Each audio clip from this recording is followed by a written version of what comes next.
For the first time in what has felt like a while, Purdue just gets ran out of the gym in Mackey Arena, facing a tough Iowa State squad, losing 81-58. Definitely a lot to learn from. The sky isn't falling, but there are definite flaws with this Purdue team, and we're going to talk through everything from the game that you need to know right here on Boilers in the Stands.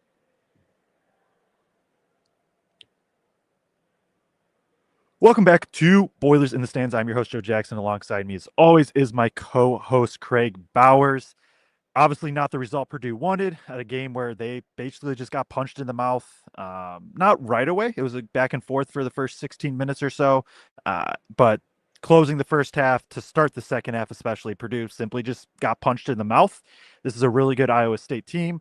I don't think that this loss means that Purdue is done for. I think it definitely showed what the flaws were for Purdue, and all of them came through in this one specific game. So lots to learn from, lots to improve. Right. I think I'm just going to jump straight into my big takeaway before throwing it to you, Kraig, is right. This after the Texas Tech game, it was like, oh, this defense can be very good. I think I was very concerned, though, that it was like, yeah, it was good. It was a very good defense performance. Left some guys open. It's still like this team still has to give up something to be successful. Iowa State knocked down a ton of threes. Start the second half, the defense just wasn't there. And then when you accompany that with Purdue missing what's basically every single wide open three they got, it just seemed like they kind of got shell shocked, and then they go down 15-20. At that point, you're just not able to come back. So just kind of a collection of everything that could go wrong in one specific game for Purdue, and an unfortunate time for them to have that happen.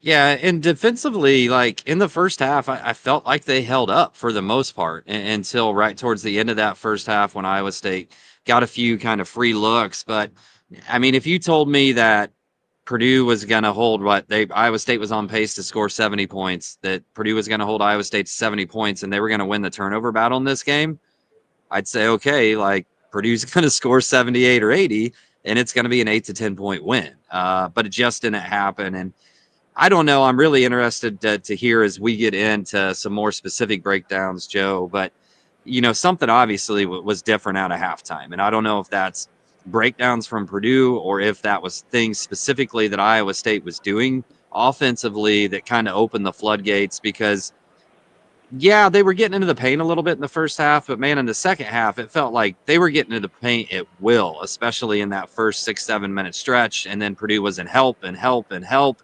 And you just can't play that way all the time and expect to win from the defensive end. So, I mean, for me, that the takeaway was that the breakdowns defensively in the second half, but also like you can't let your offense dictate your defense or impact your defense. And it really felt in this game specifically that their defensive focus and their defensive intensity was directly impacted by the fact that they could not buy a bucket, because that should also be another really big takeaway here is just like Purdue could not buy a bucket from outside. They couldn't buy a bucket from the free throw line. TK missed some floaters he normally hits. Like it didn't matter. We can talk about the 3-point percentage, but it didn't matter anywhere on the court. By and large, this team could not buy a bucket, but you've got to figure out other ways to win, whether that's dominating the glass, whether that's creating turnovers, whatever it is. And today they just couldn't manufacture it. They couldn't do other things to try to still eke out a win tonight. Yeah, I mean, they were good at the rim, 13 and 19. But and even what's that, 6 misses, I would assume half of those they probably got offensive boards on. They literally just couldn't hit a jumper offensively.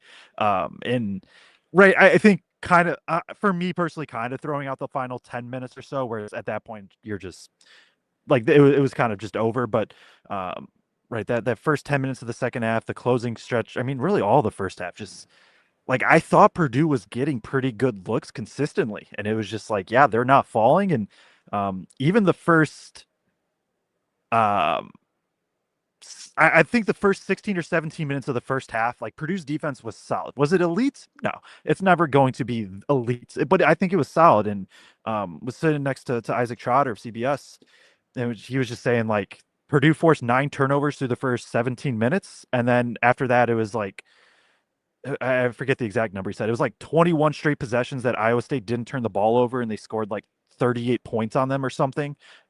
Basically, once Iowa State was able to handle any sort of the little bit of pressure that Purdue provided, they kind of just got what they wanted at will. Also, right, they're the team that knocked down some threes. Josh Jefferson, he goes 3 of 4 from three. That's somebody that Purdue kind of lives with shooting.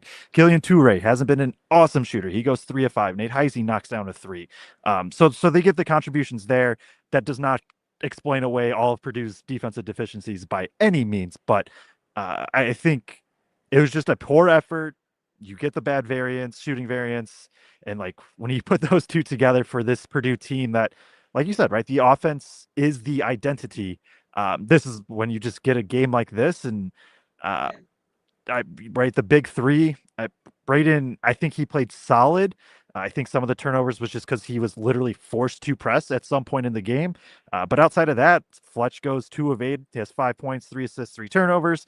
TKR was 1 of 8 from the floor, 2 of 5 from the free throw line. You're not going to win many games like that when you combine that with 4 of 18 from three. Um, just a game that I think long term you just burn the tape. You understand what improvements you have to make, and you just carry on. Go have a relatively easier schedule, kind of finishing out December. Do have the Auburn game, but 4 games for the rest of December. Kind of got to go 4-0, get back on track, and things will be fine. But yeah, not a fun game, that's for sure. No, and it had felt like from the jump, honestly, in this game that for whatever reason Purdue was the one that came out tight, Yeah, right? Like very. in in Mackey, like you just don't expect that when you're playing in this arena in front of this home crowd, where Purdue generally just shoots the living daylights out of the ball. You expect them to look like the looser, freer team. And it was the exact opposite. There were multiple rush shots. One from Clough, two from Lawyer right away. A couple of just simple blown layups at the beginning too. That I don't know. It was a weird thing to watch because usually this team comes out with all the confidence in the world in this building, and it was like there was so much build up to it or whatever that they just looked tight, man. And then that avalanche, right? Like you start missing some threes, and I always go back to when Purdue lost to the 16 seed, right? You start missing, and then it starts getting in your head. Okay, like when are we gonna hit one? When am I gonna hit one? But when is the team gonna hit one? And it just bleeds over and bleeds over. And it not only did they not shoot a good percentage from three, but then they started passing up open looks because it's like we can't buy one, and they're just turning them down at some point. Yeah, and it compiles, and right, like this is a completely different game. I really do think if Purdue just makes 2 or 3 of those first 5 or 6 attempts where they got really good looks, like if Lawyer's able to not get that first one to go, maybe he settles in. If TKR gets one of his kind of first looks to go, like maybe he settles in a bit more. Like I do think little things like that added up, and the I don't know if it's a major concern because I do believe in like the team's experience and depth, but just kind of the lack of poise was shocking. Like that's like there is plenty of outcomes, realms, like possibilities for outcomes where Purdue loses this game, and it's just because Iowa State plays a bit better, right? Maybe Purdue gets sped up just a touch. None of those really involve Purdue simply looking like a team that hasn't been there before. Like that was what was the most shocking thing to me, and because really, outside of what Murphy and Omer and Clough, I guess Jacobson, like everybody's been in this spot before. Even CJ and Jakari last year, maybe not quite the Yeah. magnitude of the national championship game from 2 years ago, but they were still in these spots. The Bama game, the getting routed by Auburn, the Sweet 16 versus Houston. It just looked like they simply weren't ready for this. And I don't even think like Iowa State pressure, I think caused some of it, but that first half especially, it wasn't. I think Purdue had Yeah. 5 turnovers. It wasn't like Iowa State was just like forcing an insane amount of turnovers. 10 of them in the second half, and like I said, most of those come from just at some point having to try to force and do something. Like it wasn't a game where Iowa State's just turning them over 13 times in the first half and Purdue looks out of sorts. They got good looks for 20 minutes of the game, and just they could not go. And this defense is not built to carry. The defense is built to be good enough to allow the offense to thrive. So I do think we'll see. I'll save the long term thoughts maybe for the end. But do you have anything else for kind of initial takeaways, anything like that from the game? I do not have any more takeaways. I got a question that could either go here or it could go later, but I'm just going to save it to later. Let's throw some love out to our sponsor for today's show quick before we move on. Purdue graduate and Lafayette resident since 1999, Michelle Rainey has 10 years of full-time experience working with buyers, sellers, and real estate investors in Greater Lafayette and many surrounding areas. If you need to buy, sell, invest, or even relocate, call Michelle to schedule an appointment to see how she can help you accomplish the real estate goals you have. Your home or creating an investment portfolio will likely be the most expensive transactions of your life. Have the experts with Rainey and Company at Keller Williams on your side and let Michelle navigate this process to make it easy. Call or text 765-532-3415. Again, that's Michelle Rainey with Rainey and Company at Keller Williams at 765-532-3415.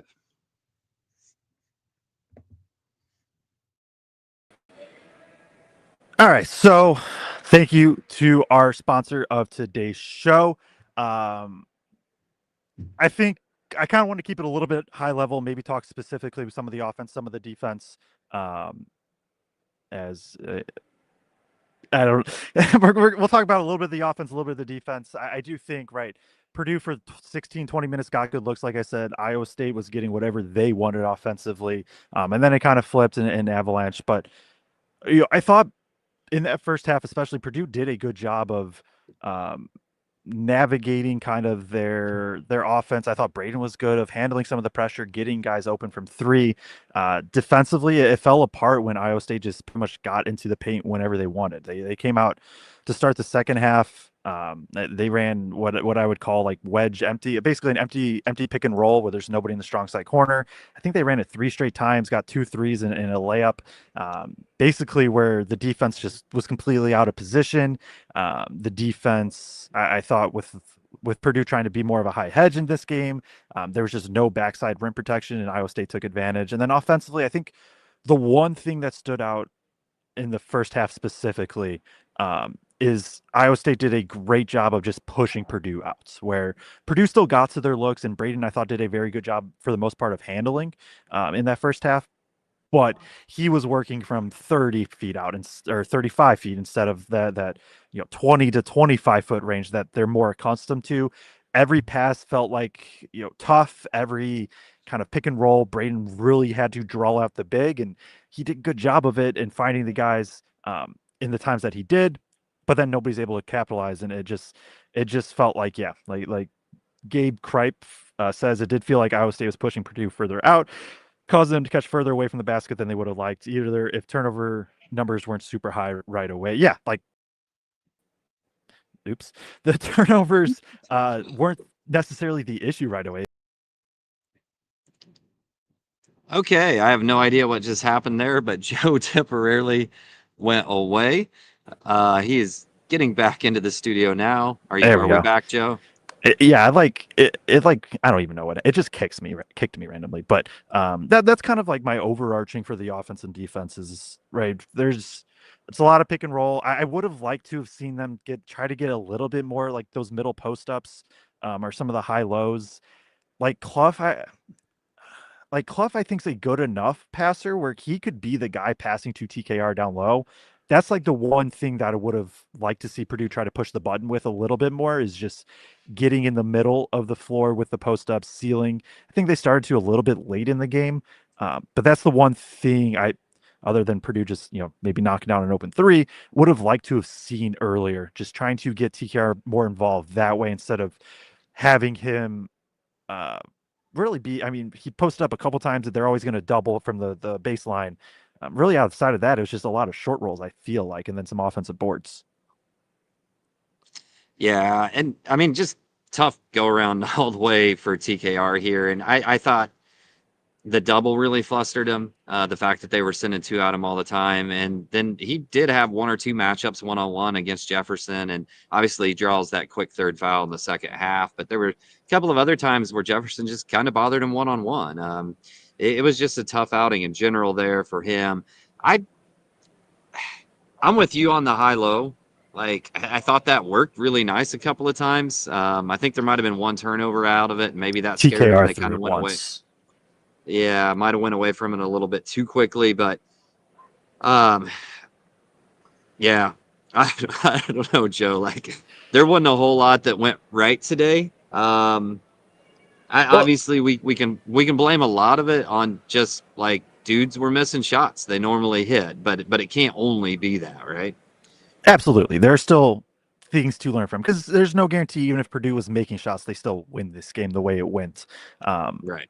right. Like Iowa State averaged, uh, give me like, oh, we're getting there. It's so tough to navigate sometimes when it's a small screen. Iowa State averaged 1.6 points per possession in the second half, and that's without scoring for the final like 3 minutes. It was up to like 1 point. It was they were averaging 2.2 points per possession through the first 8 minutes of the second half, and I think it was 1.7 or 1.8 through the first like 15, 16 minutes. Um, you're not going to win any ball games doing that in general. I don't care unless you're shooting literally lights out, kind of like Iowa State did to start the second half. You're just not going to win games that way, and like we can talk about some of the schematics. Purdue was in a high hedge for most of the second half to start, where they're trying to push the ball handler out. Iowa State, I thought, did a very good job of countering that by simply just beating guys one on one downhill. Right, Jakari, CJ, Meyer, really everybody. Like I just they couldn't hold them, and then there was not as much backside help. It felt like, and if it was like Lawyer or Braden or somebody like that that was smaller. And I thought that really posed an issue. I thought Braden was like he was good defensively for the most part. But and even Yeah. that like it wasn't like elite, but outside of that, I would say overall there was just nobody to keep the ball in front, and then there wasn't really that backside protection that Purdue needs to have a chance.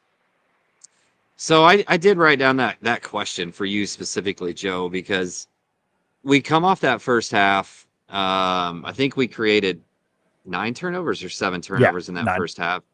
Nine turnovers in the first half. We hold them to 35. Okay. On pace for 70. Right. And then it looked like we intentionally switched to a higher hedge where Clough was really trying to push off out of that pick and roll and or push him out in that pick and roll. And to me, it just felt like we couldn't recover fast enough once they pushed out. And then Iowa State was able to use their speed and athleticism to just blow us up and get in the paint. So, like, was that a mistake in general, just moving to more of that in the second half like they did?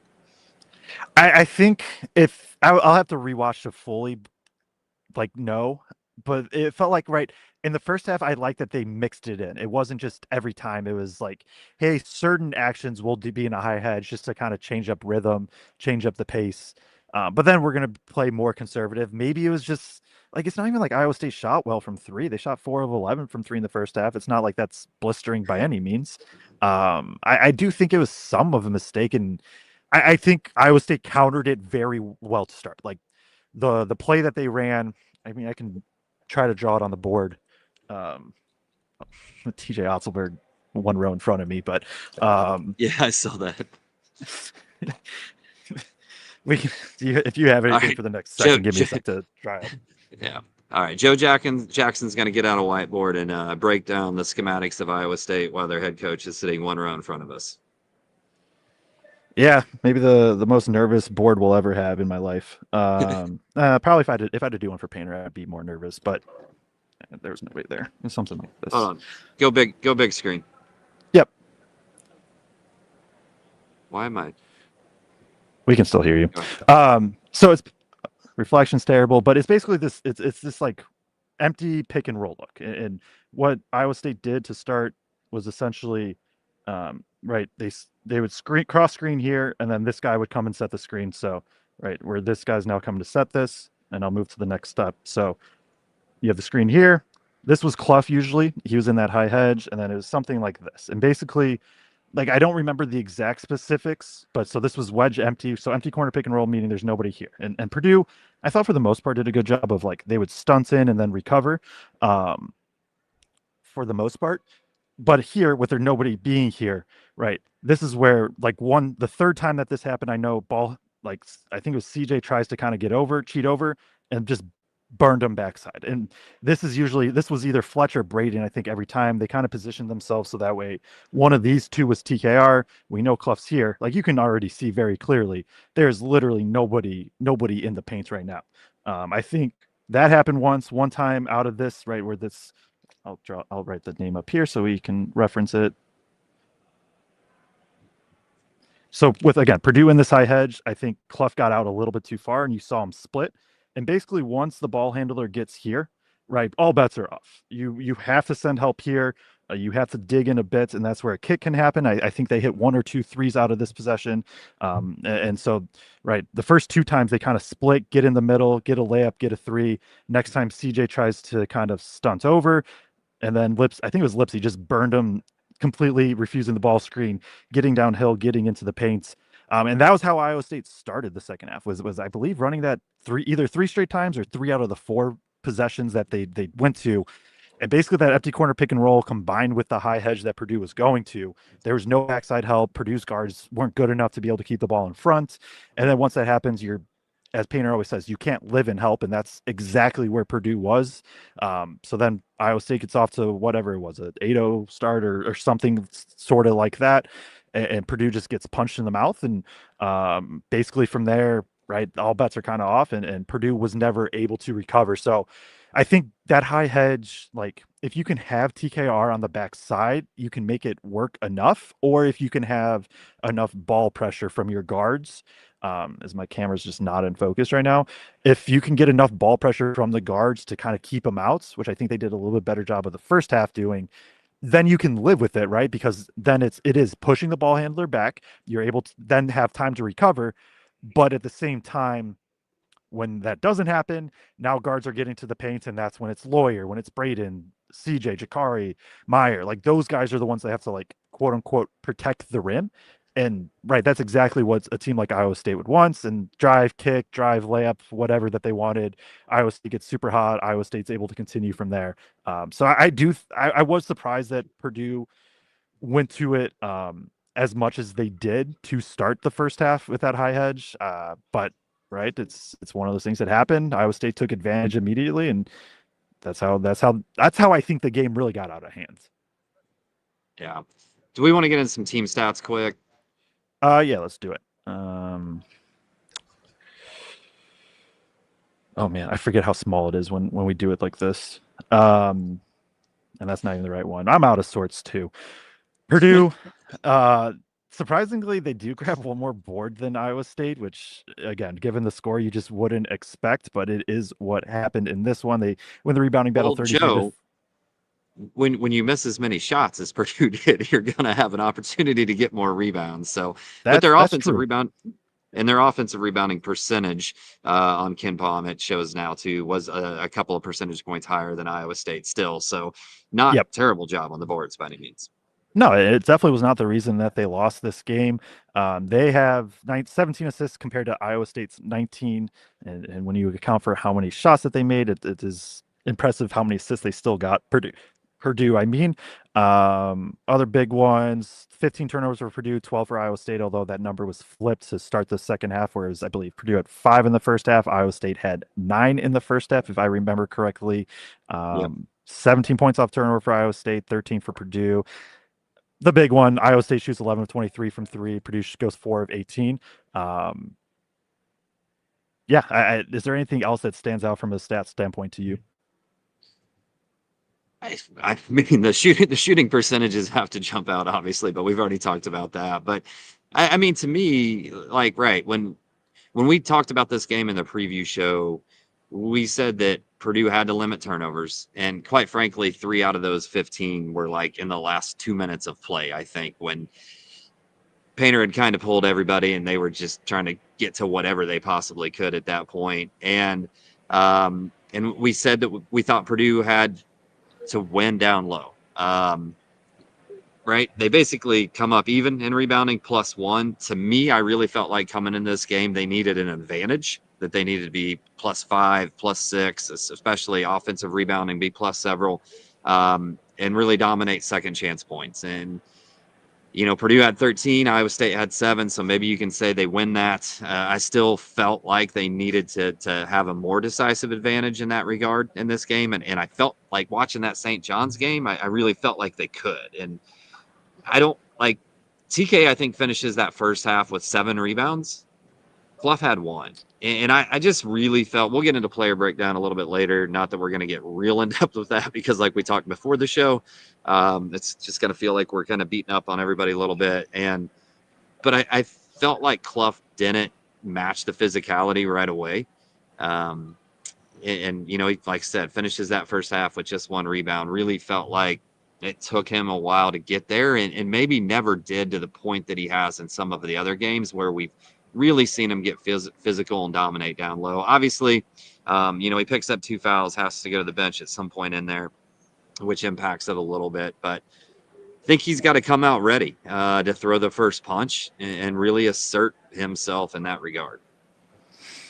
Yeah, and he was able to get there a little bit in the second half, but the game was out of hand by that point already anyways. It was just across the board. Just I felt like it wasn't like Iowa State threw a gigantic punch in the first half, but it felt from the jump, like pretty much across the board outside of really Braden. Braden was the only one immediately that seemed ready to play. Everybody else seemed flustered, seemed sped up, and just not ready for this game at all. So maybe if there's anything else you want to hit on, we can. If not, we can maybe get into the player breakdowns. Um, I want to ask you a big picture question about college basketball before we go there because I don't want it to be buried at the end of the show. all right. We have seen now, if we look at the player era tournament, we look at some of these other easy early season tournaments, or even just like, neutral site matchups. We've seen what feels like more games than ever this year where you have 2 high quality teams playing and somebody just kind of has an avalanche of a run. I think about Michigan, Gonzaga. Gonzaga then turns right back around and does that to Kentucky last night. Avalanche of a run. And we see this in the NBA all the time, right? Where guys are so skilled. And even within 7-game series in the NBA playoffs, the Pacers might come out and blow somebody out by 30 and then lose by 15 the next night to the exact same team.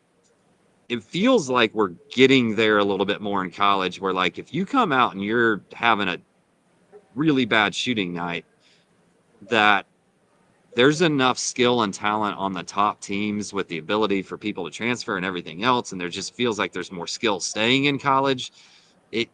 I don't know. It feels like to me we see it more and that we're going to continue to see it more where, like, if you're having an off night, no matter how good you are, there's a chance you might get run for 20 plus.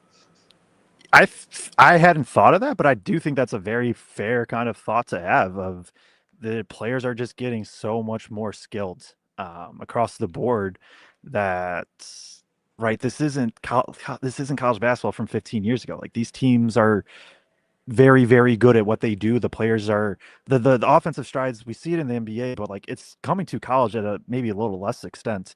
There is a cap to what you can do defensively. Like no matter how hard you try and train and stuff, like it is much easier to improve offensively given the talent, the optimized training, the optimized shot selection. Like it is much easier to improve that side of the ball. And so yeah, in a game like this where it becomes much like the ceiling for every team feels much higher maybe than what it's been. And I mean you look at what the offensive ratings have been across the course of the last handful of years, and I know Ken Pom does a good job tracking this. I think Torvik does as well. Like the offense rating just is rising every single year. Offenses are getting better. They're just right outpacing what the defenses are physically capable of doing. And I think that's a very fair point where you get a game like this, or what Michigan did, or what Gonzaga didn't. They just blew out Kentucky. Like teams can have it, and if teams don't, you're gonna get much wider margins. I think keeping it big picture, like Right. I feel like I hate the debates, but there's always like the like college fans are always like NBA sucks and NBA fans are like college is terrible. Like whatever. I don't care. Watch whatever basketball you want. It's basketball. But for me, part of what makes a college appealing as somebody who also loves the NBA is like a game like this matters more. And so there can be more scrutiny on it. Now, if this was the NBA and Purdue does this, you're kind of like, hey, what happens? And then you move on, right? Because there's 82 games and it's what one game is essentially 1.5% of the schedule, but a game here, it's what one out of 31 regular season games. So it just matters more. And that's where right.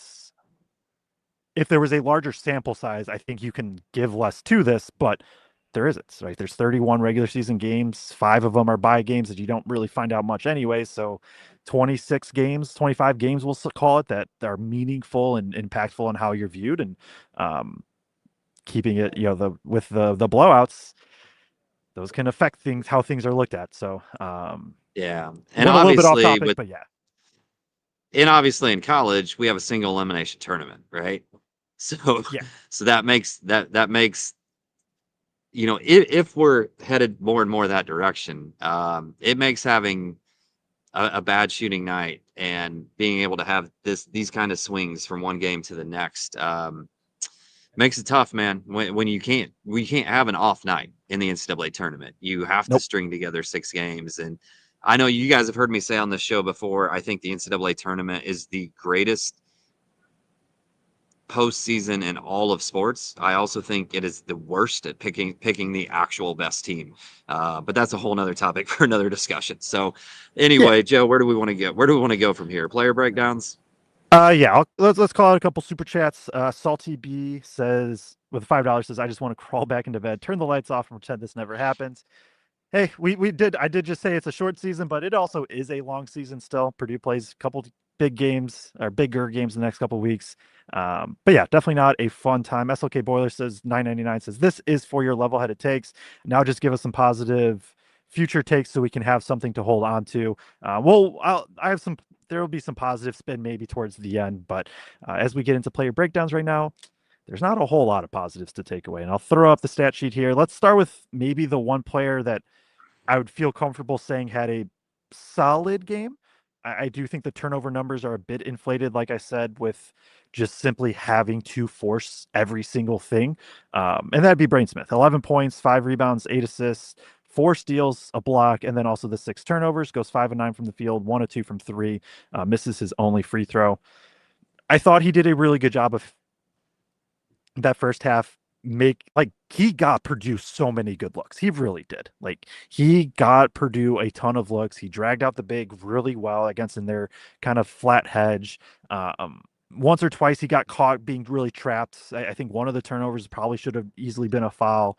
But I do think he was somebody that played very well defensively. I think this was his best defensive effort of the season. At least in that first half, I think it was his best defensive efforts. So, are there things he can improve? Yes, 6 turnovers, even if some of them are more garbagey time, like still cutting down on those. But for the most part, I don't think there's much to gripe at for what Braden did. Yeah, and really with those turnovers, it felt like, he found quite a few guys wide open from three, and then it felt like when nobody could, put one into the ocean there, that it was almost like he felt like he had to try to find guys close to the rim or had to find guys in transition to try to get easier looks rather than just open threes for guys. And like you said, more difficult passes, tighter windows, all of that. Probably led to a couple more turnovers than should have been there. I had it in my notes too that I thought he was incredible defensively in that first half. Thought he Yeah. was really disruptive on ball. I mean, specifically on ball. We've seen a lot of times where Braden has gotten steals, kind of shooting the gaps, and weak side defense. But today he created several of those on ball, just one-on-one. So I thought he was really good there. I don't have any big complaints or big things to point out from a negative standpoint in terms of anything that Smith did, except when they were trying to climb back into it and he tried the behind the back pass to Meyer in transition. Yeah, that was not the time for that one. Like time and place, Braden. And we know you've done that 1,000 times, but also Meyer's not like Myers not Fletch or even CJ, where he's been playing with you for a long time and knows exactly where Smith wants him to be to hit him with that pass. And did you see Painter on the sideline after He that? was not happy. He was not a happy man at all.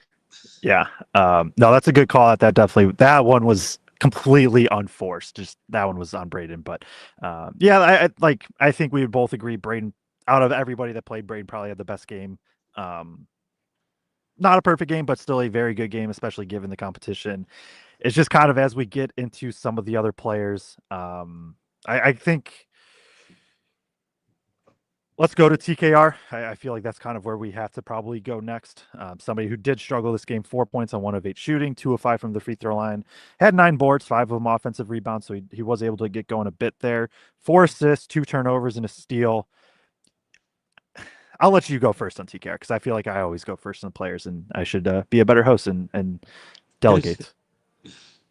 Man, obviously TK just struggled mightily here, and you know, I think we talked about on the previous show that if they're going to double him, like he's going to have to make the right read and figure out when to pass out. Now, we saw this with Zach at times too, and we saw this with Zach a little bit, in a couple of tournament games, specifically that 16-1, where eventually when guys aren't hitting threes, you feel like you've got to press and try to make that shot, even if you're going through 2 or 3 guys. And there was a few times Iowa State had 3 guys around him, not just 2 when he was around the rim. And there were definitely some times when he pressed. He tries to shoot that 15-foot floater after he knocks his first floater down. But I thought their defense, more so than anybody else in this game, because I didn't really feel like Iowa State's defense got to break. And I didn't feel like the defense necessarily got to too many other of the guards and wings, but I thought it really, really threw TK off his game. And then it felt like he got frustrated. Um, he had a foul in there somewhere that was obviously just a frustration foul, and then just started forcing and taking some shots that, probably weren't the right decision at that time. So I, somebody said in one of the chats, let me find it real quick because I was going to bring that up. And to me, it was a little bit interesting because um, we just heard Painter kind of reference this. I can't find it now. Somebody Did you said star it? something basic. I thought I did, but I didn't. Somebody said something about Iowa State's defense getting Purdue rattled and them not responding well to it, basically. And we just heard Painter after that Memphis game talk about, and that was more in regards to the refs, but it also was in regards to the physicality that they were being guarded with. And I didn't think the refs called a bad game at all today, and I didn't think there was a lot for them to be upset about. In the Memphis game, I thought there was, but in this one specifically, I didn't. And it just felt like, especially with the bigs, when they got frustrated, and Fletcher later too. I shouldn't say didn't disrupt any of the guards and wings, because Fletcher definitely got frustrated later and he tried that swipe through and just like felt like he got hit, and just like it was the slowest continuation. I'm going to try to make you call a foul and throw it from 33 feet. Um, it didn't feel like Purdue players handled their emotions well in this game, like Painter reference, and the fact that like you've got to just zone out on that and still figure out a way to produce. Yeah, I mean, Mark Okay. Offerth, Offerth Hofford. says they might. Oh, Hofferth. I just completely missed that H. The amount of talking to the refs and whining is tough to watch too. Yeah, I think you nailed it. I don't have much to add, but just wanted to bring that one up because it felt relevant to the convo. Um, yeah, TKR, this was the first game where he was just absolutely flustered, and I mean, it was a complete 180 from what we've seen all year. I was even just talking to some people before the game. It's like TKR is just like it seems like he's been pissed off at the world, like when he's played. And I mean that in a positive way of just like, I am going to grab every single rebound. Like nobody is going to be out more physical than me. Nobody is going to stop me. And it was a complete 180 today where he was flustered and just wasn't able to get his looks. I mean, he had 8 shot attempts. I would assume maybe only 3 of them probably came at the rim, and maybe I'm wrong on that, but only having 2 turnovers was surprising. I thought it felt like he had more, and um, I don't know, like just one of those games where the shot isn't falling. He takes a high degree difficulty of shot in general, he's incredible at it, and it makes defenses, it makes it really tough for defenses to have to guard.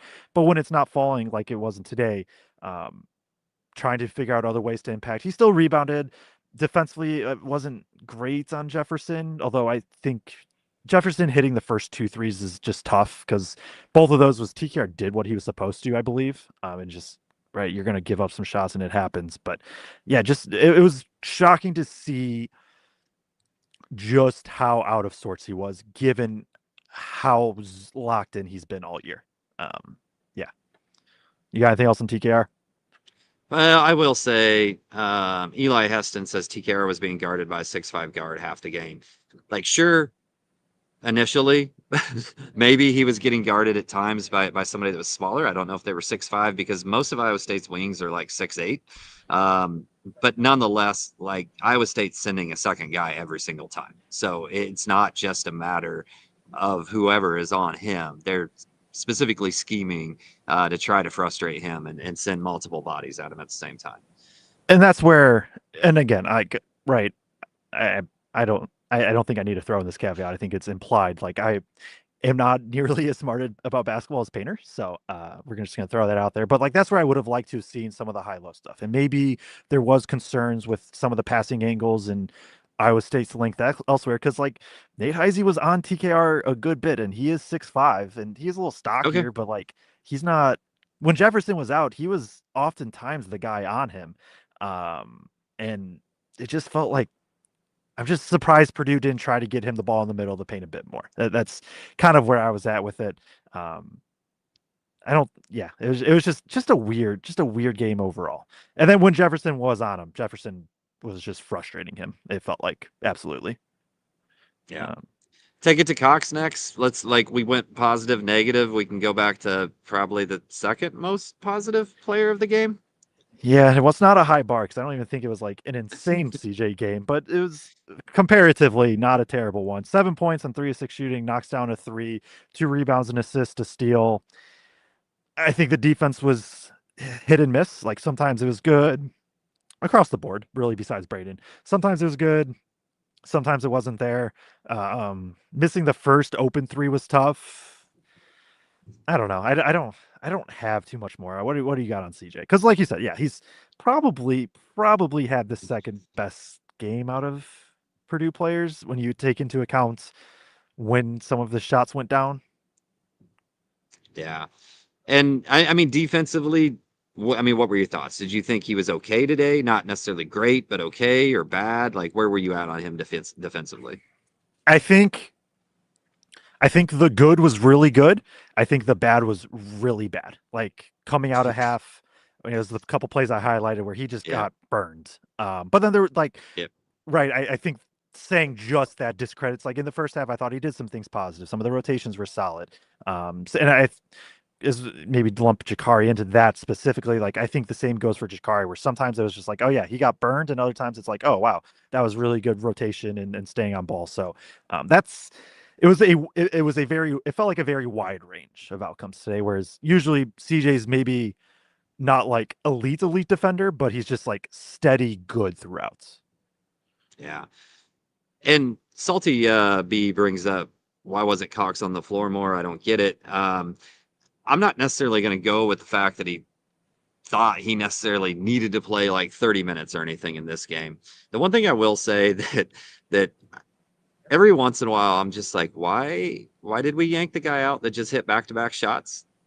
And like I feel like there are times where um they're so stuck in their rotations, and like we sub this guy out 5 minutes into each half, and then the next guy comes in and whatnot. He gets that little offensive rebound. Always seems to be around the ball in that regard. Puts in that little like 4-footer, comes back and hits the three at the top of the key. I think the very next play, and then there's a TV timeout or something right after that, and he gets subbed out of the game. And there is a little piece of me, Joe, and obviously you said it. I'm going to say it too. I am not making 3 or 4 million a year to coach a college basketball team. I'm not near as smart. Um, but there's some times where you see a guy get into a rhythm, especially in a game like this where nobody could get into a rhythm shooting. And we know CJ is a rhythm shooter that we've seen go off either against Memphis or Alabama, where he hits multiple in a row, where it just felt like, man, couldn't we left him out there like another 3 or 4 minutes and just see if this is one of those CJ rhythm moments where he could really jumpstart this team and get going? Yeah, I'm with you. I'll bring up the rotation. I don't think there's a ton to add. Like CJ, I mean, he played a good chunk of the first half, played 15 minutes, and then played the first four of the second half. Yeah, it was. I don't know. It is one of those things. It's like, yeah, maybe CJ could have started getting hots, and right instead, Purdue Painter kind of followed the rotation. Maybe the thought was, all right, get Jakari in for a couple minutes, let CJ get his rest, and then play CJ the final 12 minutes. Obviously, that didn't happen, and then by that point, they were just looking for anything. But yeah, definitely that's something at least worth calling out. I don't think there's anything really else for the rotations other than, and we're getting sidetracked off of CJ. I don't get the non-Braden, non-TKR minutes. I don't get it. We're very big on like plus minus in a single game doesn't mean much, but like they were -6 in the 2 minutes I think that Braden and TKR were off the floor. Some of that's yes, just shooting variance. A lot of it was Meyer really struggling. Um, and again, it's only 2 minutes, and I guess right we talk about Purdue's depth, and so maybe they should just be able to survive 2 minutes without those two. But it's just like there's just those two are so good at basketball. Those two specifically, is they can kind of just like be the hubs for the offense single handedly. It's just I don't. It's one thing I just don't necessarily love. But that's off topic from the player breakdowns. Do you have anything on that? Yeah. Well, I was just gonna say, and I mean, obviously they're trying to win every one of these games. And Painter had a great quote about scheduling home and home games that I put out as a reel earlier on this week, just basically saying like there's no downside to these games because Iowa State's gonna be a 1 through a 4 seed in the NCAA tournament. Purdue's gonna be a 1 through a whatever seed in the NCAA tournament. They're both gonna be really high seeds. So you're not gonna get nailed by the committee for losing one of these games, even if you lose one of these games at home, just because both of these teams are going to be high quad one win or loss type situations. Um, so like I don't know if a little bit of that is like it's still early in the season. I want to put my guys in these spots and see how they handle it. I don't know. That's I have no possible. idea. Um, Yeah, definitely you would think, definitely it's possible. yeah, I mean, you would think the main focus is winning the game, but maybe because nothing else had been going, he was like, well, let's just see if this lineup can get going because obviously we saw some lineups today that we don't normally see in that last 10 minutes. Like Yeah. he TK couldn't get going, so he yanks TK and puts Jacobson and Clough in there at the same time for the first time this year. Earlier on, he puts Benner in at the 4 and TK as a small 5 for a stretch after I think they both picked up their third foul, maybe both the Clough and It Jacobson. I don't remember for sure.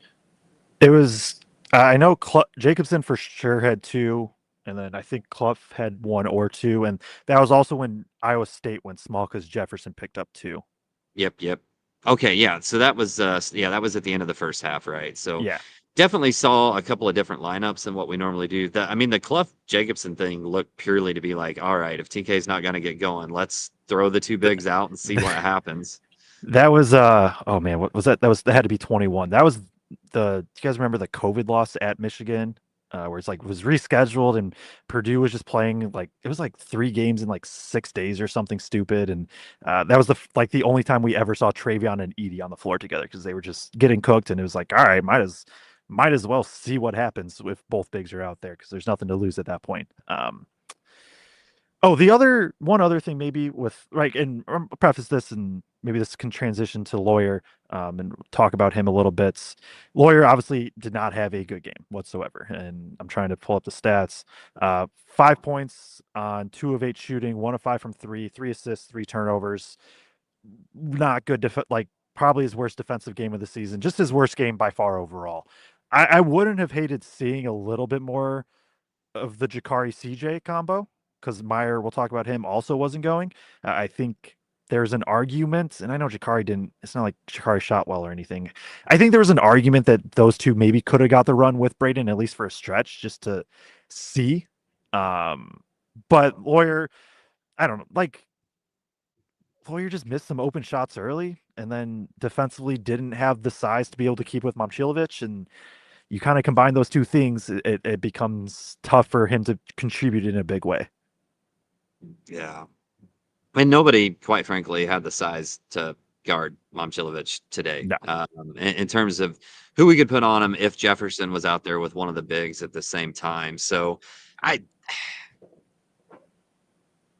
I'd actually thought about this relative to the Michigan game, and I realized they probably, especially with the foul trouble that they were in a little bit earlier in terms of both of the bigs picking up two, this is probably why you don't do it. But in that when I was thinking ahead to that Michigan matchup, I kind of wonder just with the size that they have 3 through 5, if Benner wouldn't play a little bit of three just for that defensive matchup.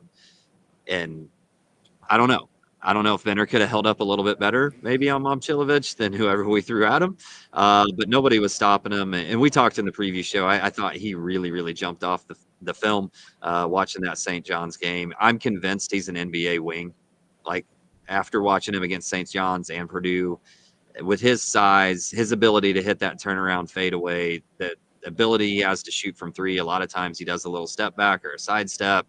Um, he's got to get better defensively, I think, to do well in the NBA. But to me, that's an NBA wing at some point. Yeah, he's gonna get it. He's absolutely gonna get a shot. We'll see. The defense has to be at least just good enough, and it might be. But yeah, really impressive stuff from Momcilovic. And like you said, Purdue had no answers. They tried Meyer, they tried Jakari, they tried Lawyer. Um, Braden and CJ inadvertently got switched onto him at times. There was nothing that they could do. And they had literally just no answer defensively. Did we talk about Clough enough? Do you want to tit on him more? I know we talked about him for a sec early. Clough and Jacobson put them together. Yeah, and well, I mean, I thought Jacobson played relatively well today. Like he at least gave them an offensive spurt. He was obviously there. I think out of the 10 points, at least 6 of them were lob dunks. Yeah, And like gave Purdue a threat. One of them was high low. One of them was out of bounds, baseline out of bounds play. Um, I thought he like didn't look great defensively. Obviously, I thought he struggled with their athleticism when they were attacking in the paint, and some guys finished around him. Smaller guys finished over him still by kind of getting into his body and hitting him with contact and being able to contort to make that shot. Still, didn't affect the game a ton in terms of blocks. I think he had the one on Jefferson in there, but from an offensive standpoint, he at least gave them a little bit of an outlet valve that they could just throw it up as high as they could throw it and let Jacobson go get it at times.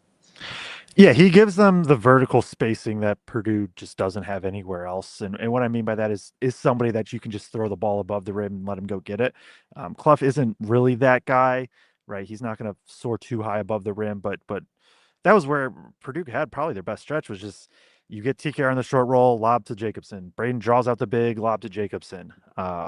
Just right that this defense we talked about is like great at perimeter pressure and forcing turnovers for Iowa State. I mean, but like their defense wasn't like elite on the interior, and that's something we called out in the preview. And those were just different ways that Purdue could poke at it. Yeah, I don't know. Yeah, I don't think he played terrible. Would like Yeah, him to just be a I little bit stronger rebounder, and that's kind yeah of a theme for that's every game is just that's what being I a was better gonna rebounder. say. I thought that showed up a lot, especially when he first got put into the game. Like he was not ready for how hard he No. was going to get hit, he gave up that offensive rebound like right away as soon as he came in. And yeah, I thought he struggled from that standpoint. And if he can just improve there, um, I think in a game like this that he does provide that outlet, like you said, that vertical spacing. If he could just improve rebounding a little bit more, then I think he could get a lot more run and be a lot more impactful because you like Painter just couldn't leave him in Yeah. because they were killing us on the glass in those minutes specifically when Clough was out. And Clough wasn't even necessarily grabbing rebounds, but I mean, I highlighted that he only had one in the first half, but he's at least carving out space and Yeah. boxing out for everybody Absolutely. else to get rebounds. Yeah, I think Clough's rebounding numbers they'll sometimes be a little misleading, like just because he's the one that clears out all the space for everybody else. Whereas like last year, TKR kind of had to do that at the 5, and that's where like Braden was able to grab more boards. Where now it's at times Clough and TKR is just the one that's Clough clearing space, TKR takes advantage. So, yeah, right. We kind of hit on Clough. Like, didn't quite have it to start. Maybe got settled in a bit more. This is a big game for him of being able to draw back to this as we get into Big Ten play, starting in. I mean, the next game's not a good example, but starting in January, where you get some of the Big Ten size in that. So, still, right. Want to see improvements from both, things to work on, but I don't think I wouldn't say the bigs were like the big reason Purdue lost this game. I wouldn't say that. Um, so yeah, that's only like we got a couple of the bench guys, Jakari. Let's start with Jakari Benner. Anything on those two that you want to call out? I honestly do not know if I've really a single thought on either of them, other than they didn't knock down threes. Like Uh, Benner couldn't card Jefferson, so that was a tough. yeah, Jakari's I already kind of said the defense was, I think, at times very good, at times very bad. So those are all my notes on those. on those two, or on Jakari, yeah. I guess the only thing I'll say about Benner is I thought he fought really hard rebounding wise. He ends up with 5 in there, but there were multiple times where he was just really, really scrappy about that. He has the one punch out. I think Clough gets the initial hand on it, and he has that punch Mhm. out to Braden to hit the 3 at the top of the key. So I do like you don't look at that kid and ever say like, man, I bet that kid's a scrapper. You know what I mean? Like he kind of still looks a little bit like a kid. But he's scrapped. So I'll give him that. Like, you're never going to question whether he's going to fight or not when he's in there. He obviously misses the corner 3 that he takes. It's going to be nice when those finally start dropping for him. I'm confident they will. Similar to Jakari at the beginning of the season last year, like I just feel like those are going to eventually start dropping for Benner. But yeah, Jakari, like, man, we needed a little bit of offensive punch from him today because, like, the whole thing around Purdue up to this point where it's like, okay, well, when we look at the supporting cast, and we could talk about starters in that too, from an offensive standpoint, the supporting cast of CJ Clough, bench players in terms of Meyer, Jakari, Jacobson, like, you need to get enough out of them if your stars aren't producing. And up to this point, Memphis game, point an example, even the Texas Tech game, really, like it was a lot necessarily of not necessarily the big 3 that were doing a lot of scoring at times in that game. Um, well, was that the game Fletch had a big game, Texas Tech game? I mean, didn't everybody have a big I don't game? know. Fletch, I don't know. Anyway, Fletch, it doesn't no, matter. Fletch against Texas Tech. There was 7 guys in double digits. Yeah, yeah. I was thinking the first half specifically that especially the supporting cast kind of really got them going. But nonetheless, like you need 1 or 2 of those guys to step up. And up to this point, it's been kind of by committee, right? CJ kind of went through a stretch where he wasn't scoring a lot. Then he does. Jakari has a couple of nights where he scores well. Jacobson has had some nights where he does. He does score decent tonight. But like Meyer, same thing. And you just didn't get any. Like when you look at Harris, Meyer, CJ gets 7, I guess. Benter, whoever else in that guard kind of wing group you're going to look at, you just didn't get enough from them if you were going to have the type of day that you had from Fletch and from TK. Exactly. Yeah, just need right in a normal game. You need one, really 2 guys outside of Fletch and TKR to like, and Braden obviously, to give some sort of like scoring punch, and that could be knocking down like 2 threes, or if Yeah. it's Clough and Jacobson, getting the glass. Today just you needed a lot more, and it just was not there. uh the last guy to talk about is Meyer, and I kind of saved him specifically because he really struggled this game. 4 points, 1 of 7 shooting, 0 of 3 from 3, no assists, 2 turnovers, a steal. Looks absolutely sped up from the jump. Was not ready for Iowa State's pressure. I think, right, to get that out of the way, he was really bad today. I don't know what the fans' reaction will be, but from my point of view, if we think back to Braden freshman year, and Braden was better than what Meyer is as a freshman, right? Like I'm not saying that, but we know where Meyer can be. We think back to some of those early Braden games in his career. Like this was a game where he also would have struggled like a ton. Where those are the games where he has the 7 turnovers against high hedge and pressure, and sometimes it just takes Meyer simply getting punched in the mouth today of the pressure, of the intensity, of the length to be like, oh, okay, I realize I can't do that. Like I have to figure out ways to adjust. So, um, right, this is basically me just saying like, hey, he was terrible today. Sometimes you just kind of have to have this learning moment to start to improve it all. Yeah, it was not good offensively, especially. He actually had the second best defensive rating on the team.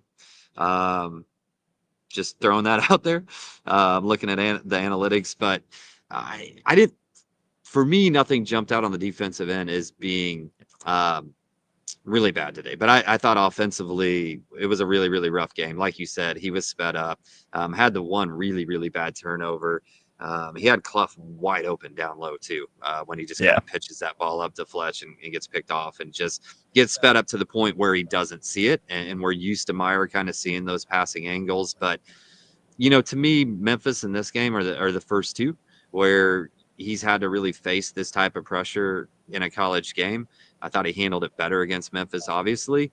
Um, he's going to have these swings, and like Purdue fans are just going to have to give him time to grow and develop through that. The shooting variance thing doesn't surprise me at all because I've talked about this during the summer and during the fall. Like, that's just kind of who he is from a shooting standpoint. If you look at him over his, EuroLeague and FIBA career, he has these wide swings of shooting variants. So, like, I'm not shocked to see him go 1 for 7.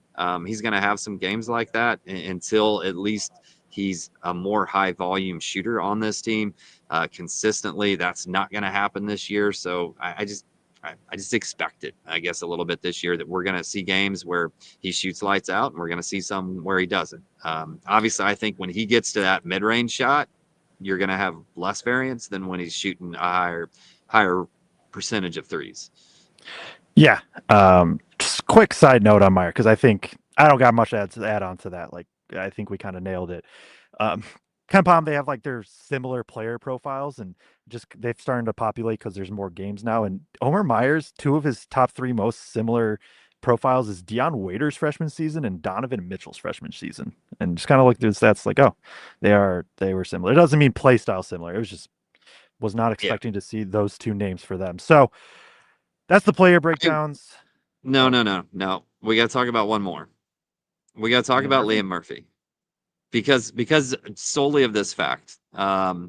I guess my question to you, Joe, is if like Liam Murphy is a specialist, and Yeah. specifically, he is a 3-point specialist. We've talked multiple times about the fact that he can walk off the bench cold, having not shot, and he's going to hit a three, right? And he misses his first one, hits his second one. Second one, nothing but the bottom of the net, right? Um, in that regard. And in a game where we cannot buy a bucket, were you surprised that he didn't get thrown in earlier just to be like, can we get something? Can we have somebody? Because right when Purdue's not hitting those threes, then they can just pack that paint even more. So it beyond the fact that they were missing those threes, that just makes it even harder to get anything going down low. Also, so were you surprised he didn't get earlier in that second half when the game started to get away from Purdue a little bit? 15, 16 points that they didn't punch him in and just try to feed him the ball a little bit there. I maybe a little bit where like it still was Benner getting the first stint over him when TKR got yanked pretty early.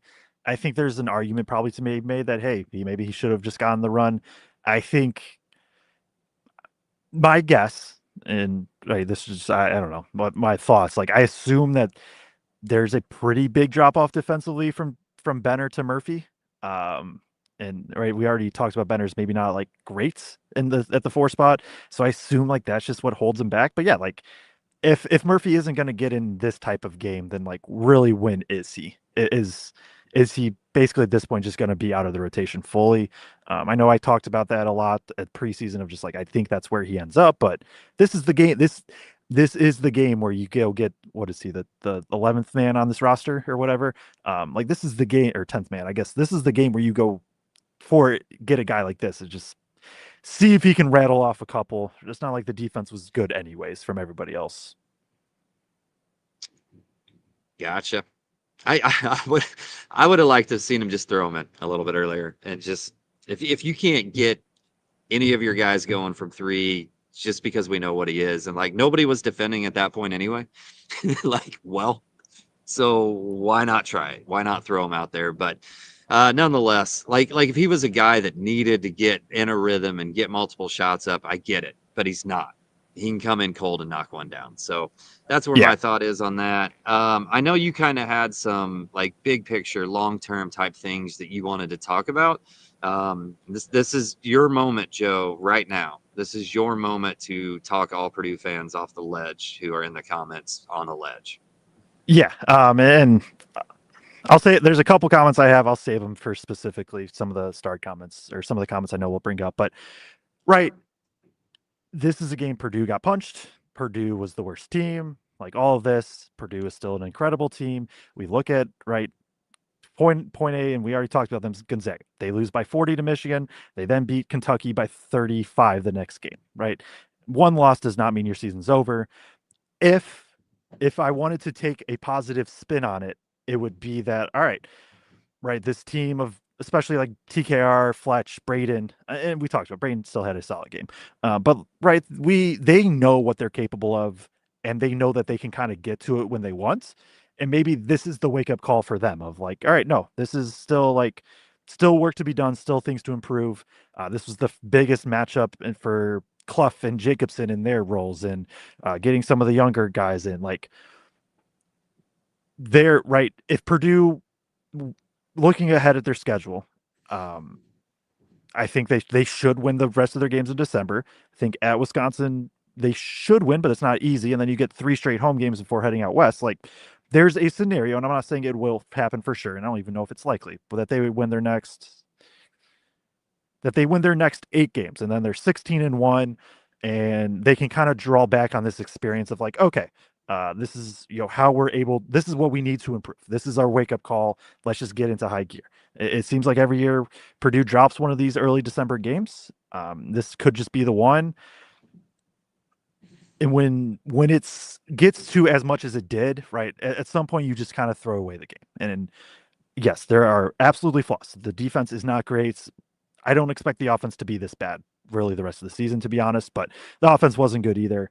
But that doesn't mean that that's who this team is. It's just sometimes bad matchups, bad games combined with the other team playing good. It just happens, and it's basketball. And it's like if Purdue played Iowa State again, I would maybe probably still pick Purdue to win the game if that makes any sense. And maybe that's crazy for me to say right now, but like right, even being if you're favored to win 90% of the time, which obviously this one was probably closer to like 60% for Purdue, there's still some percent of the time that you lose the game. And this just happened to be probably the worst case scenario out of that.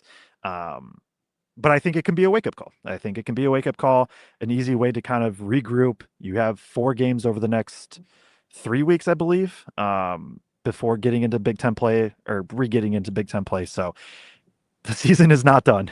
There's lots of you learned, and there's lots to be improved. And right, we talk. I think we have this fan base has this meltdown literally pretty much every December or early January of like, oh, we're the worst team ever, nobody's good, and then more often than not, Purdue turns it around. Yeah, and let's not forget Purdue got absolutely run out of the building by Auburn last year. I think a couple weeks later in the year, this time of year last year, um, and in a way worse beatdown than what today was, all the way Yeah, around.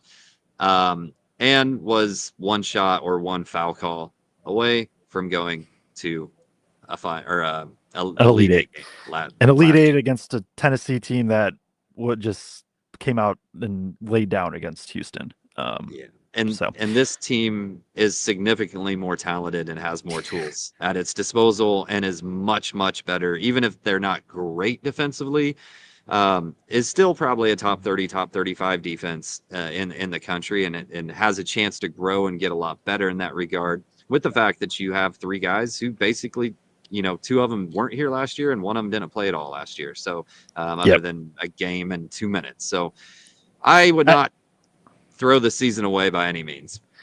yeah, I think for me, balance. It's just balance is important. I think it's fair to be like Purdue looked terrible today, but also be like, okay, like this was in theory should be the worst, hopefully the worst game that they play all season, and these games happen, but it's not necessarily defining fully who they are. So, do you have anything else before we get into a couple starred comments? I don't think we do like game balls in that for losses. There hasn't been a lot, so I don't know. Uh, we don't need to do a play of the game because there weren't very many of them. we'll both agree that Braden gets our game ball, and we'll Yeah. just move to the start. And we'll just move to the start comments.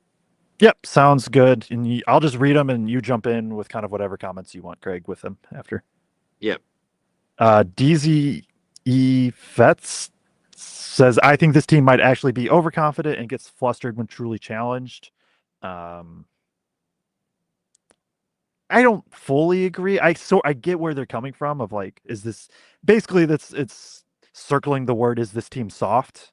That's kind of how I take this comments is like, is this team soft essentially? And like, I don't think they are. I think they were today, but I don't expect them to be this soft in general. That's kind of where I'm at, but I'm just gonna keep moving unless you jump in. Does that work? Yeah. Let me take this one. So no, what'd you do? What are you doing, Joe? Quit messing. At the Sky U says, "Oof, I'd like to apologize to the Purdue fans for having to take that beat down on your home court. You can blame Penn State for having to play a bunch of ticked off Cyclones. Penn State took Iowa State's head football coach, which would be like if they took Jeff Brom, but Brom was here for another like 6 years longer, and we had developed even more love for him, and he continued to have success for Purdue. So, yeah, I guess he's saying all Iowa State players and fans were mad and wanted to take it out on somebody. And then Marcus E23 says, I don't think you guys are overrated. People don't realize how much talent ISU has. I just wanted to highlight both of these comments because, Joe, tons of Iowa State fans watched our preview show and were like, the coolest, like nicest fans in the comments of like fair analysis, and this is going to be a great game. Can't wait to watch it. There's quite a few Iowa State fans in here in the comments too. Super respectful, super cool fan group. I have tons of friends from Iowa who all went and graduated from Iowa State. So just wanted to give you guys a shout out. Thanks for tuning in and listening, and thanks for being like respectful about it and not like SEC fans. Yeah, and to get to that last the comment of Iowa State is just really good. Like they're number 2 in Ken Palm. They're pretty comfortably I would say a top 5 team no matter how you kind of rank them. Like it's not like this Purdue loss is just to like if Purdue did this to Rutgers, this post game show would be wildly different right now. But right, it's a game where that could like this could be a Final Four rematch. I don't. That's not like the craziest outcome ever. So, but yeah, shout out to ISU fans. Salty B says ISU had 3 legit NBA players. Like, yeah, Jefferson's an NBA dude probably. Momchilovich is, and then, I mean, I would even say I don't like think Toure. Lipsy is. Yeah, like Lipsy will be Yeah. of like he'll get a shot and right. I think he has maybe some of the talents, but it's just more of a size thing. I think Toure could be a guy like yeah, there is talents on this roster, absolutely. For Iowa State's.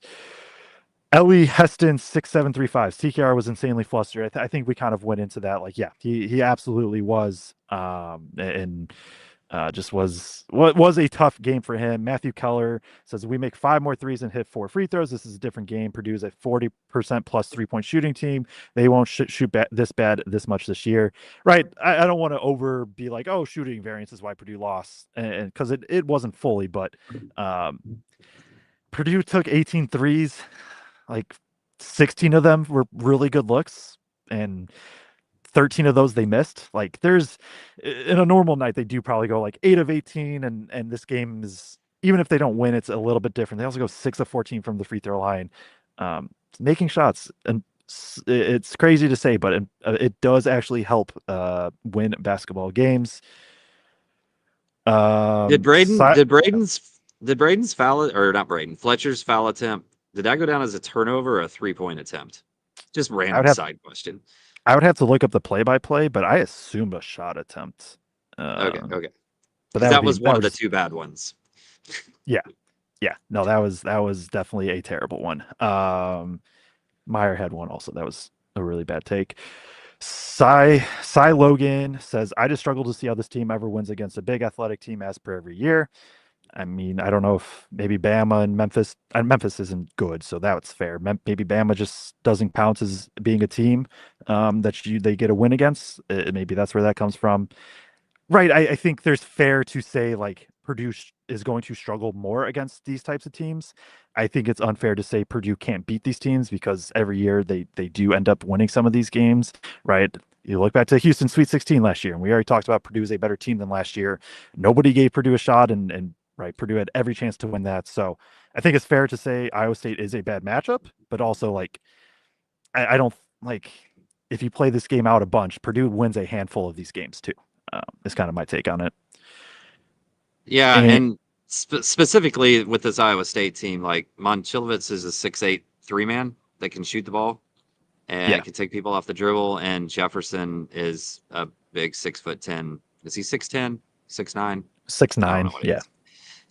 6'9", 4", that can score in multiple ways, and like those long forwards that aren't just bruisers and can shoot from outside and can put the ball on the floor. I think specifically, when we talk about athleticism, we can talk about it different ways, right? But I think specifically the teams that are long in those two spots with guys that can score multiple ways and not just down low are the ones that are specifically going to give Purdue trouble. And Iowa State just hit that perfect in terms of who they are as a team. yeah. I think at this point, like Purdue is going to struggle against teams that are very athletic and very skilled. And like, how many of those teams are there in the country? Michigan, Iowa State is I don't know if Gonzaga maybe No, Gonzaga. no, Like, no. yeah, Gonzaga is probably more just pure skill based. Like, right, like there's just not many teams built with the athleticism and skill that it kind of takes, and specifically at the right spots. Like you said, Jefferson is an incredibly good four man who can stretch the floor and handles the ball and can be a bruiser. Right, there's just not too many games like that now. Right when we talk about Purdue wants to win a national championship, they do have to figure out ways to beat those types of teams, and we've said it for five Maybe thousand times. we True, may there's just always a not face. We may that's just not face Michigan or Iowa State, yeah, but yeah, that's true. But in theory, like if they have to play a yeah. team like that, they do have to figure out a way to do it. Hey, but now they have some game film to go back on and be like, oh, this is how we get better. Adam McComb says, face it, we are not a top 10 team, hopefully just a top 25 team.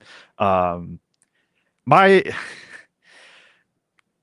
my take on this is be a fan however you want to be a fan. And there are not many seasons like this. Like there's the hype and the talent that Purdue has, it doesn't come around often. And if for you, like as a fan, you have to go down that route of like Purdue sucks, so that way you can protect yourself in case things don't work out and the Final Four doesn't happen and the championship and all that. You do you. Um, is it fair to say Purdue has holes? Absolutely. I think it's insane to say that maybe they're not a top 25 team. I think that's just purely a emotional overreaction. And again, that's what fandom is being emotional and all of this and right rooting for your team and that. So if that's what you have to do to kind of survive this season, and not like enjoy the ride and enjoy how good this team can be, you do you. Like that's I don't think it's fair to tell people how to be fandom. I just also think that's a pretty insane take. Maybe Gonzaga he's got right. beat Maybe by he'll be right. Who knows? But I think it's insane. Gonzaga got beat by 40 last week, and they're going to be ranked in the top 10 next week. Yeah, Purdue will Because be number four, something like that. I don't know. yeah, who knows? And also, we just don't care about the AP poll. So True. They dropped to five in Ken Palm. Number one offense. The offense took a big hit. Still number one in offense, 28th defensively. Um, Still, in my opinion, a pretty good basketball team that just had an absolutely terrible game. Finishing off with a super chat, our guy Jason Depew says, as always, thanks for the content. Do appreciate everybody tuning in. Right, these are more often therapy session type, but hopefully got some good analysis in there as well. I think to summarize it all, poor shooting night, and that explains some chunk. Also, Purdue has a lot of things to fix. They're also really talented and have arguably the best player in the country and one of the best forwards in the country and some of the best shooters, and it just didn't happen today. So Purdue, they play Minnesota at home next Wednesday. We'll have a preview up, I would assume, on Monday for that one. So tune into that. Make sure to like, make sure to subscribe. Kraig, you got anything else before we get out of here? I do not. Look All forward right. to seeing you after a game we win Yeah. next Yep. time we play.